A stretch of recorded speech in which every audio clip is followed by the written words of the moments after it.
দেশের গুরুত্বপূর্ণ স্থাপনায় জঙ্গি হামলার শঙ্কা নিয়ে বিশেষ তৎপরতা শুরু করেছে আইনশৃঙ্খলা রক্ষাকারী বাহিনী। পুলিশ সদর দপ্তর থেকে পাঠানো চিঠির প্রেক্ষিতে কেপিআই অন্তর্ভুক্ত এবং অন্যান্য গুরুত্বপূর্ণ এলাকায় নিরাপত্তা জোরদার করার কথা জানা গেছে। বাড়ানো হয়েছে সাদা পোশাকে গোয়েন্দা নজরদারিও। দুর্দান্ত সব ফিচার নিয়ে এলো ক্যাপ্টেন ভিক্টর বাইক। এতে রয়েছে শক্তিশালী রিচার্জেবল ব্যাটারি, ব্লুটুথ এবং exciting music. Captain Victor bike, আনন্দে বাড়ুক শৈশব। সম্প্রতি নিষিদ্ধ ঘোষিত উগ্রবাদী সংগঠনের তৎপরতার স্পর্শকাতর তথ্য পায় পুলিশ। এরপর সতর্ক হয় বাহিনীটি। জঙ্গি হামলার শঙ্কায় গেল 23 এপ্রিল সদর দপ্তর থেকে দেশের বিভিন্ন ইউনিটে পাঠানো হয় সতর্কতামূলক চিঠি। বলা হয়, জাতীয় সংসদ, পুলিশ সহ অন্যান্য বাহিনীর স্থাপনা, ধর্মীয় উপাসনালয়, বিনোদন কেন্দ্র এবং শাহবাগ চত্বরেও বোমা বিস্ফোরণ কিংবা ধারালো অস্ত্র দিয়ে হামলা হতে পারে। শনিবার চিঠির বিষয় নিয়ে কথা বলেন পুলিশের ঊর্ধ্বতনরা।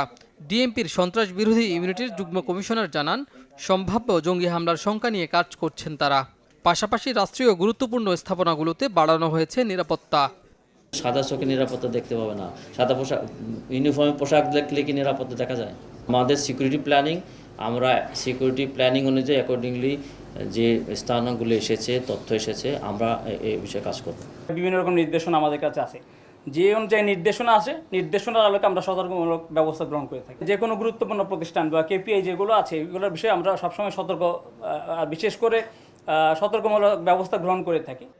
এদিকে বিভিন্ন গুরুত্বপূর্ণ ব্যক্তিদের কণ্ঠস্বর নকল করে যৌন উত্তেজক পণ্যের বিজ্ঞাপন বানানোর অভিযোগে 10 জনকে গ্রেপ্তার করেছে পুলিশ। জব্দ করা হয়েছে বিপুল পরিমাণ অবৈধ ওষুধও। ডক্টর মিজানুর রহমান আজহারি সহ বিশিষ্ট ব্যক্তিদের নামে ভুয়া বিজ্ঞাপন তৈরি করে এবং যৌন উত্তেজক ওষুধ বিক্রি করে। আর চলমান এসএসসি পরীক্ষার প্রশ্নপত্র সংক্রান্ত প্রতারণার অভিযোগে 4 জনকে গ্রেপ্তার করেছে সিটিটিসি। কাজী ফয়সাল, চ্যানেল 24, ঢাকা।